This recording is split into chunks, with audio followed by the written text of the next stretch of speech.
Cass County Administrator Keith Barron was cited over Labor Day weekend for drunken driving. His wife called authorities to report that he was driving drunk. He told the Fargo Forum newspaper that it was a serious lapse in judgment and he regrets making that choice. He is due into court November 29th.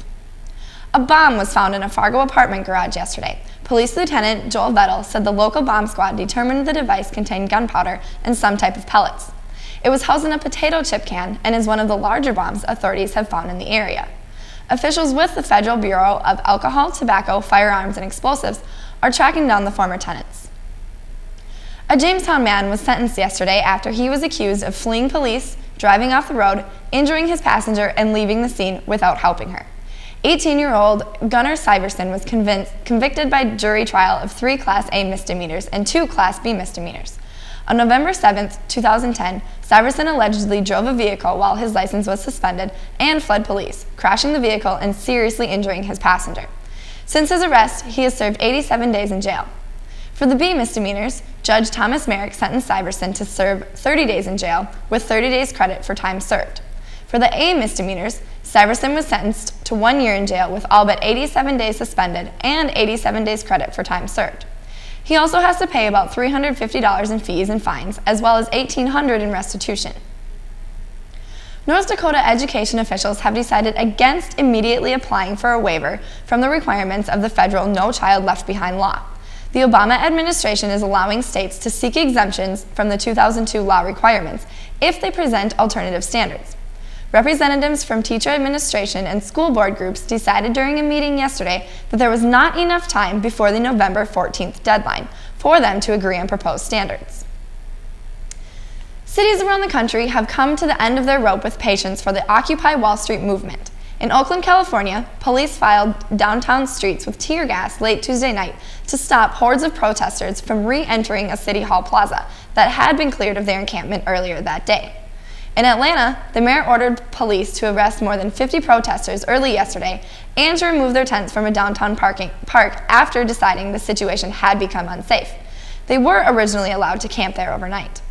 Other bigger cities like New York, Boston, and Philadelphia have a more tolerant view of the protest, for now, but they do have their concerns. Despite enduring hardships and being more pessimistic about the nation's economy than the general public, the unemployed Americans remained optimistic about eventually landing jobs. Many of those unemployed said when they did eventually find permanent work, their salaries would be around the same or even higher than at their previous job. Unemployed people are less likely to blame former President George Bush for the nation's high unemployment, according to Times CBS News, but few are to blame Obama. There are currently 14 million Americans unemployed, and the unemployment rate has remained high from last month to this month at 9.1%. Fierce debates over how to spur the economy and how far to go in taking care of the unemployed are consuming Washington and state capitals. European leaders won an agreement early this morning to take a 50% loss on the face value of their Greek debt. The agreement was crucial to assembling a comprehensive package to protect the euro. While the plan was approved without difficulty, banks will be forced to raise about $150 billion to protect themselves against losses on loans to shakier countries like Greece and Portugal. Bismarck saw the first snowfall of the season for the state of North Dakota. The National Weather Service officially said Bismarck received a trace of snow yesterday. Jessica Gulseth can tell us if Jamestown should be on the lookout for those white flurries. Jessica? Thank you, Courtney. Well, today was sunny for the most part. We reached a high of about 53 degrees. Tonight will clear up and we will see a low around 28 degrees. Friday will be sunny with a high near 47 degrees, and Friday night will cool down to about 30 degrees. The weekend will be fairly warm. Both Saturday and Sunday will see temperatures in the upper 40s to low 50s. Then Saturday night on into Sunday morning, we should expect to see some rain. There will be about a 30% chance. So for those of you going to church Sunday morning, you may want to put the rain boots on and grab your umbrellas. Next week, as we head into November already, it looks like we could still be seeing some warm weather. Monday, we could see a high in the upper 50s, almost 60, and Tuesday, although cooler than Monday, we still have temperatures in the 50s. So a little rain in the forecast, but nothing we can't handle.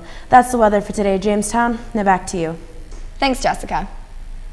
In the Jimmy sports world, the women's basketball team is ready for their first home game of the season tonight. They play Bemidji State University at 7 p.m. The men's basketball team start their season on Saturday with a 4 o'clock home game against the University of Winnipeg. The Jimmy volleyball team captured their 4th consecutive Dakota Athletic Conference title last night with a win over the visiting Vikings of Valley City. The Jimmies have one final regular season match left to play, and it is against DAC opponent Dickinson State. Currently, the Jimmy women are ranked 3rd in the AII and have all but locked up a spot in the AII Conference Tournament, which begins November 9th in Phoenix. The top 2 teams from that tournament advance to the NAIA National Tournament. After their devastating loss last weekend, the Jimmy football team is hoping to bounce back and capture a win against Dickinson State. They play in Dickinson Saturday at 1 p.m. The men's soccer team is hoping to improve upon their 9-6 record with a victory over Hamline University on Friday afternoon at 4 p.m. This is the second to last home game of the season, so don't miss your chance to cheer them on.